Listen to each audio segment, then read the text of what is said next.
Жазғы демалысты мазмұнды өткізу мақсатында Семзауыт ауылдық мәдениет үйінің үйірме жетекшілері бір топ оқушыны аудандық музейге экскурсияға алып барды. Экскурсия барысында оқушылар музей залдарын аралап, туған өлкенің тарихынан сыр шертетін құнды жәдігерлермен танысты. Сондай-ақ тарихи мұралардың маңызы туралы тың мәліметтер алып, өңір тарихына қатысты білімдерін толықтырды. Мұндай танымдық шаралар жас ұрпақтың туған жерге, тарихына деген қызығушылығын арттырып, ұлттық құндылықтарды құрметтеуге, тәрбиелеуге ықпал етеді.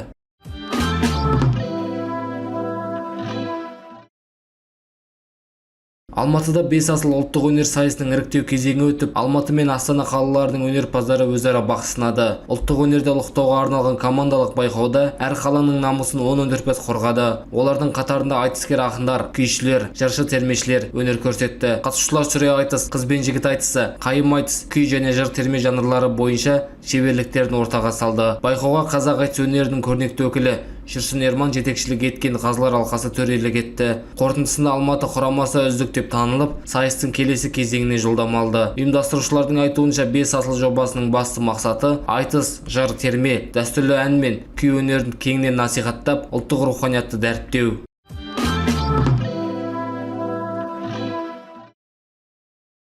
Алматы облысының Кеген ауданындағы Қарқара жайлауында дәстүрлі қымыз мұрындық 2026 мәдени көпшілік және спорттық мерекесі басталды. Биылғы ауқымды шараға Қазақстанның түкпір-түкпірінен және шетелден 35 мыңға жуық қонақ келеді деп күтілуде. Биыл 5-ші рет ұйымдастырылып отырған мереке Абыз баба Әлмерек Жаншықұлының 368 жылдығына арналады. Фестивальге Түркия, Әзербайжан, Қырғызстан, Қытай, Түркменстан, Өзбекстан және Қарақалпақстаннан да меймандар келді. Мереке аясында 100-ден астам киіз үйден құралған этноауыл ашылып, қолөнер көрмелері, суретшілер туындылары, ауыл шаруашылығы техникасы, жергілікті кәсіпкерлердің өнімдері көпшілік назарына ұсынылды. Сонымен қатар қонақтар үшін шеберлік сабақтары мен тарихи жәдігерлер көрмесі ұйымдастырылды. Фестиваль бағдарламасына ұлттық спорт түрлері де енгізілген. Қатысушылар ат бәйгесі, қазақ күресі, алыптар сайысы, теңге ілу, асық ату және қой көтеруден бақ сынап жатыр. Бұдан бөлек этноөнер ұжымдарының қойылымдары, танымал өнерпаздарының концерті, балаларға арналған ойын-сауық алаңдары жұмыс істеуде. Келушілер ұлттық сусын қымыздан дәм татып, қазақтың дәстүрлі тағамдарынан ауыз тиюде.